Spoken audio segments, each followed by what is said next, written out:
Hello बच्चों, कैसे हैं आप सब। आशा करता हूँ बहुत अच्छे होंगे। Welcome to my YouTube channel Arastu biology classes by Kamlesh sir में आपका स्वागत है। आज मैं लेके आया हूँ आपको 2024 नीट क्लास के लिए कुछ आईएमपी मल्टीपल चॉइस क्वेश्चंस। अगर आप प्रिपरेशन कर रहे हैं तो आप इनके आंसर कमेंट बॉक्स में जरूर लिखिएगा, और अगर आप इसको स्टडी कर रहे हैं तो आप इसको बेटा जल्दी से इसको नोट कर लीजिए, आपके काम के ऑब्जेक्ट होने वाले हैं। ठीक है, तो समय ना गवाते हुए हम इसे स्टार्ट करते हैं। उससे पहले अगर आप मेरे चैनल पर नए हैं तो उस चैनल को लाइक और सब्सक्राइब जरूर कीजिएगा, जिससे आपको अच्छी से अच्छी वीडियो मिल सके। तो चलिए स्टार्ट करते हैं हमारा आज का सेशन। आज के सेशन में हमारा पहला क्वेश्चन है कि मछलियों का अध्ययन जीव विज्ञान की किस शाखा के अंदर किया जाता है। किसका पूछ रहे हो हमसे? मछलियों का अध्ययन जीव विज्ञान की किस शाखा में किया जाता है। हमारे पास 4 ऑप्शन दिए हैं। 4 ऑप्शन में से सही आंसर है, समय ना गवाते हुए डायरेक्ट आंसर लेंगे। इसका आंसर बेटा हमारा कौन सा? इक्तियोलॉजी। ठीक है, इसको मैंने पहले से ही टिक कर रखा था ताकि आप इसको तुरंत समझ सकें।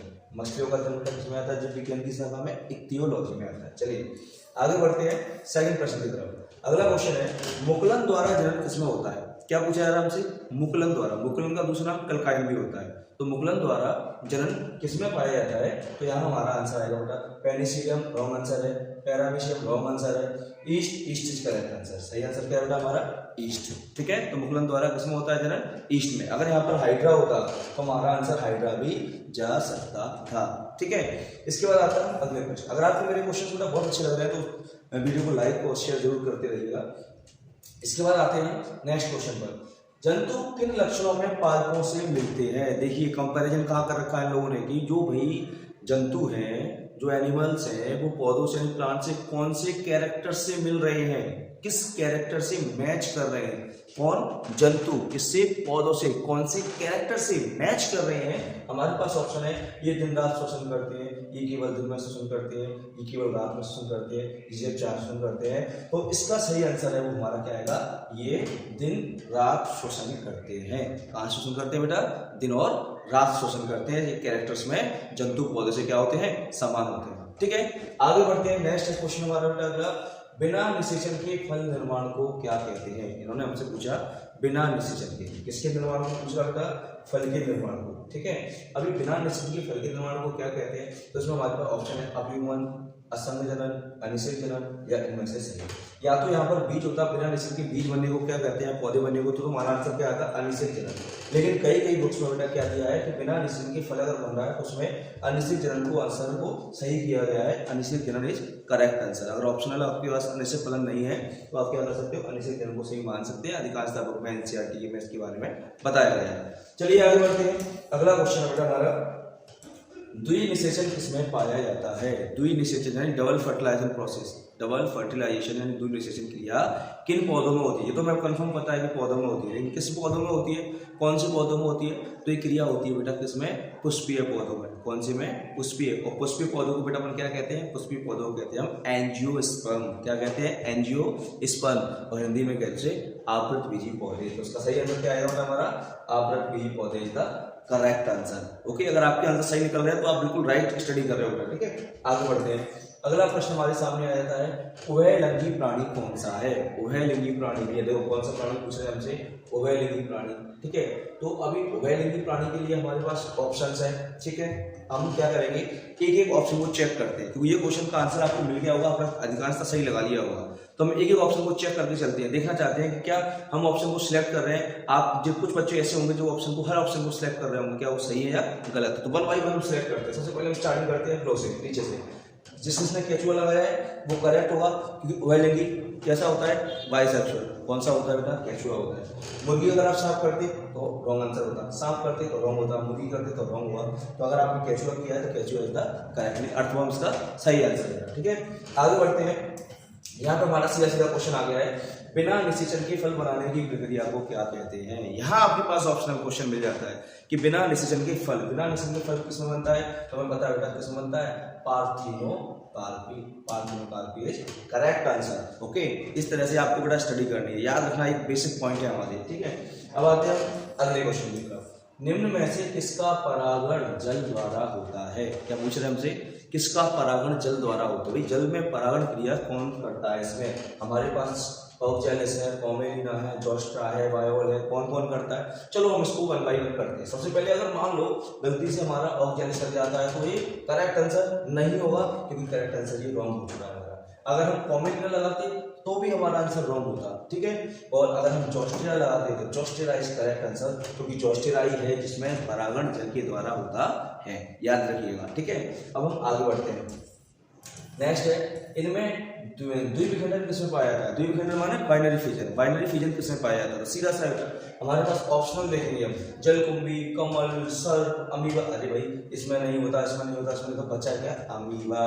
द्विविखंडन प्रक्रिया किसमें होती है, अमीबा में होती है, तो सीधा आंसर हमारा कहाँ जाएगा, amoeba. Amoeba is correct answer. फिर हम आगे बढ़ते हैं बेटा। अगला क्वेश्चन बहुत शानदार क्वेश्चन आ चुका बेटा कि समसूत्रीय विभाजन है बेटा। कौन सा विभाजन पूछ रहे हैं हमसे, समसूत्रीय विभाजन। वो किसमें होता है, समसूत्रीय माने ऐसा विभाजन जिसमें समान कोशिकाओं का निर्माण होता है, ठीक है। तो किसमें होता है, तो कह दिया कायिक कोशिकाओं में, जनन कोशिकाओं में, कायिक और जनन दोनों में, इनमें से कोई नहीं। तो याद रखिएगा समसूत्रीय कोशिका विभाजन वो कायिक यानी दैहिक कोशिकाओं में होता है, ठीक है। जनन कोशिका में अर्धसूत्रीय होता है, तो उसका हमारा सही आंसर क्या आएगा, सही आंसर आएगा कायिक कोशिकाओं में, ठीक है। कायिक कोशिका इसका करेक्ट आंसर है, ठीक है।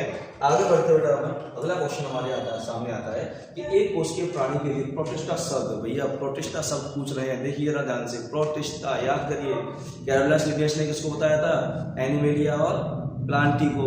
उसके बाद 3rd नंबर के साइंटिस्ट कौन थे, E.H. हैकल, जिन्होंने प्रोटिस्टा शब्द को दिया था। क्या भाई इसका ऑप्शन है क्या, लिस्टर नहीं है, पास्चर नहीं है, हैकल। मिल गया आपका आंसर, क्या मिल गया, हैकल। हैकल इज करेक्ट आंसर, ठीक है। प्रोटिस्टा शब्द को सबसे पहले किसने बताया था, E.H. हैकल ने। किसके लिए, एक कोश के जीवों को अलग करने के लिए। बहुत ही शानदार क्वेश्चन आपके सामने मिल चुका है। अगला आता है हमारे पास, दूधवा राष्ट्रीय उद्यान कहाँ स्थित है। भैया राष्ट्रीय उद्यान पूछे जा रहे हैं, राष्ट्रीय उद्यान से पक्का एक क्वेश्चन बनता है नीट एग्जाम में। तो दूधवा राष्ट्रीय उद्यान पूछा जा रहा है, भैया दूधवा राष्ट्रीय उद्यान कहाँ है, भैया दूधवा राष्ट्रीय उद्यान हमारा कहाँ है, उत्तर प्रदेश में। याद रखिए कहाँ है, उत्तर प्रदेश में, ठीक है। फिर आते हैं हम आगे। अगला आता है हमारा, द्विनामकरण पद्धति किसके द्वारा दिया गया है। यहाँ पर सबसे ज्यादा बच्चे कंफ्यूज होते हैं कि द्विनामकरण पद्धति दिया है, और द्विनामकरण पद्धति दिया था कैरोलस लिनियस ने दिया था। और यहाँ लिनियस का कहीं आपको नाम नहीं दिख रहा होगा, लिने, हैक्सले, ऑलब्रिज और जॉन डे। आप कंफ्यूज हो गए ये कैसे पॉसिबिलिटी है, तो याद रखिए ना, कैरोलस लिनियस का शॉर्ट फॉर्म है लिने। याद रखिएगा क्या है, लिने। लिने इज करेक्ट आंसर, याद रखना। बहुत कम बच्चों को पता है कैरोलस लिनियस, लिनी से इसका लिने पड़ा है नाम, ठीक है। तो इसका आंसर क्या आएगा, लिने आएगा। IMP ऑब्जेक्ट नोट कर लीजिएगा, और वीडियो को लाइक शेयर करते रहिएगा। इसके बाद आगे आते हैं हम अगले प्रश्न की तरफ। अगला क्वेश्चन जो हमारा है वो कौन सा है, वो प्रश्न हमारा अगला कि थैलस, थैलस कह रहा है भैया, थैलस माने थैलस के आकार का, चक्की संरचना वाला, ठीक है, हरा फीते के आकार का, और डॉर्सी वेंट्रल और डाइकोटोमोसली ब्रांच किसमें पाई जाती है। तो उसका सीधा सीधा आंसर बेटा हमारा क्या आएगा, मास नहीं है, रिक्सिया नहीं है, पेनिसिलियम नहीं है, ये होगा तुम्हारा Riccia is correct answer. Right right right, Riccia is correct answer बेटा इसका, ठीक है। रिक्सिया इज करेक्ट आंसर आएगा, बिकॉज यहाँ पर उन्होंने 2 वर्ड का इस्तेमाल किया है, डॉर्सी वेंट्री और डाइकोटोमोसली, इसमें रिक्सिया आएगा। अगर यहाँ पर ये 2 वर्ड इस्तेमाल नहीं होते आपके, तो आपका आंसर बेटा क्या आता, स्पाइरोगायरा आता है, ठीक है, आता है स्पाइरोगायरा, ठीक है।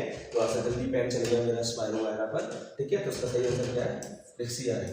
फिर आता है बेटा हमारा अगला क्वेश्चन, जैव विविधता क्यों आवश्यक है। क्या पूछा जा रहा है बेटा हमसे कि जैव विविधता जो है वो क्यों आवश्यक है। क्या पूछ रहे हैं बेटा हमसे, जैव विविधता क्यों आवश्यक है। तो देखिए जैव विविधता क्यों आवश्यक है, वो क्या सुंदरता के लिए, बिल्कुल नहीं होगा बेटा।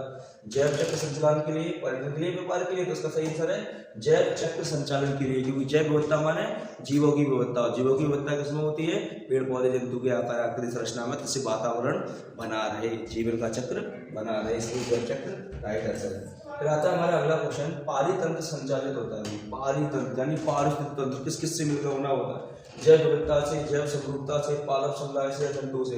अकेला पालक समुदाय पारितंत्र नहीं बनाता, अकेला जंतु नहीं बनाता, जैव समरूपता। इसका आंसर क्या जाएगा बेटा हमारा, इसका रहेगा जैव विविधता, क्योंकि जैव विविधता ही समूह बनाते हैं, समुदाय बनाते हैं, और उससे ही क्या बनता है, पारिस्थितिक तंत्र का निर्माण होता है। फिर आते हैं अगले प्रश्न की तरफ। अगला प्रश्न हमसे कह रहे हैं माइकोप्लाज्मा क्या है। माइकोप्लाज्मा, तो माइकोप्लाज्मा पूछ रहे हैं यूकैरियोट्स है, प्रोकैरियोट्स है, हेलोजोइक है, मोनोमॉर्फिक है।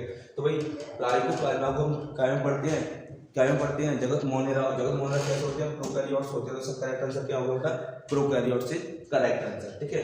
फिर आते हैं नेक्स्ट क्वेश्चन। माइकोप्लाज्मा का अनुवांशिक पदार्थ क्या है? जल्दी जल्दी से इसका आंसर आप कमेंट बॉक्स में डालिए। माइकोप्लाज्मा का अनुवांशिक पदार्थ, ठीक है। यहाँ बच्चे ज्यादा कंफ्यूज होते हैं, कोई कहता है अनुवांशिक पदार्थ तो हमने डीएनए पढ़ा था, कोई कहता है आरएनए पढ़ा था। तो आरएनए एक कोश के जीवों के लिए होता है, डीएनए बहुकोश के लिए होता है, ठीक है। तो इसमें क्या आंसर आना चाहिए? कई कहेंगे सब पहले आरएनए लगाओ, चलो भैया पहले आरएनए लगा देते। आरएनए रॉन्ग आंसर हो गया। क्यों हो गया रॉन्ग आंसर? क्योंकि अकेला आरएनए नहीं होता, न्यूक्लियोइड भी तो होता है डीएनए का। इसलिए करेक्ट आंसर क्या होगा इसका? आरएनए और डीएनए दोनों से करेक्ट आंसर आएंगे। माइकोप्लाज्मा जगत मोनेरा में जीवाणु के बाद खोजा गया एक छोटा सा क्या था बेटा? बीमारी फैलाने वाला कारक था, जिसकी संरचना जीवाणु से भी छोटी थी। लेकिन जंतु जगत में चूंकि आपका जगत मोनेरा का है तो वो प्रोकैरियोट तो है, लेकिन इसकी कोशिका क्रम में न्यूक्लियोइड के अलावा क्या होता है? आरएनए भी होता है। तो न्यूक्लियोइड डीएनए का होता है, तो बाकी क्या बचा बेटा? आरएनए का होता है। तो सही आंसर क्या हो जाएगा आपका?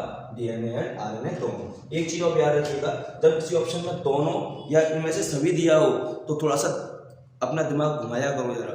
अधिकांश आंसर इनमें से सभी या दोनों होते हैं, ए और बी मिलाकर ऐसे पूछे जाते हैं। तो क्वेश्चन को आप जड़ से पकड़ा करना, ठीक है। फिर आते हैं अगले प्रश्न की तरफ। माइकोप्लाज्मा का आरएनए पाया जाता है। आरएनए कहाँ पाया जाता है किसका? माइकोप्लाज्मा का, ठीक है। प्रोटोप्लाज्म में, केंद्रक में, राइबोसोम में या प्रोटोप्लाज्म और राइबोसोम में? तो उसका आंसर आएगा आपका प्रोटोप्लाज्म और राइबोसोम में। क्योंकि प्रोटोप्लाज्म जो है वो तो उसका द्रव हो गया, प्लस में राइबोसोम पाया जाता है। राइबोसोम में क्या होता है? माइकोप्लाज्मा का आरएनए पाया जाता है, ठीक है, जो डीएनए के साथ होता है। फिर आते हैं नेक्स्ट, अगला क्वेश्चन हमारा आता है, लास्ट क्वेश्चन है बेटा आज के लिए, कि पौधे का शरीर किस समुदाय में जड़, तना, पत्ती, फल, फूल में विभाजित होता है? भैया ये समुदाय है हमारे पास, शैवाल, फाइटाडर्म, निजी, पुष्पी, पादप। तो ऐसा कौन सा समुदाय है जिसमें पौधे का जो शरीर होता है वो डिवाइड रहता है? काय में? जड़ में, तनी में, पत्ती में, फल में, फूल में आदि में भेद रहता है। तो इसका सही आंसर हमारा शैवाल, क्या है? इसका रहेगा हमारा पुष्पीय पादपों में। पुष्पी पादप माने आवृत बीजी पौधे। आई होप आपको मेरी वीडियो पसंद आई होगी। पसंद आई लाइक और सब्सक्राइब शेयर जरूर कीजिएगा। बहुत जल्दी मिलता हूँ second question completion question test लेकर आपके सामने। तब तक के लिए thank you so much, all the best.